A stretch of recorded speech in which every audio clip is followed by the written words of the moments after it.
Nakasakamay ng mga otoridad ang nakatalang top 1 most wanted person matapos maaresto sa bisa ng warrant of arrest kaugnay sa kasong murder sa Malolos, Bulacan. Ang report mula kay Patrolman Mildred Tawagon. Ng operatiba ng Malolos City Police Station ang top 1 most wanted person ng Angeles City sa Barangay San Vicente, City of Malolos, Bulacan. Kinilala ni Police Lieutenant Colonel Romel Geneblazo, Chief of Police ng Malolos City Police Station, ang suspect na si alias Jamil, 56 anyos at residente ng Dupax, Barangay San Vicente, Malolos City.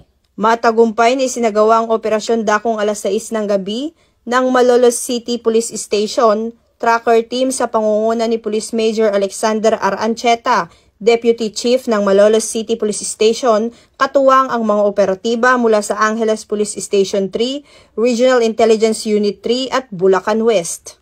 Inaresto ang suspect sa bisa ng warrant of arrest na inisyu noong Desyembre 27, 2022 ni Honorable Judge Rene Estrada Reyes ng Regional Trial Court Branch 118 Angeles City.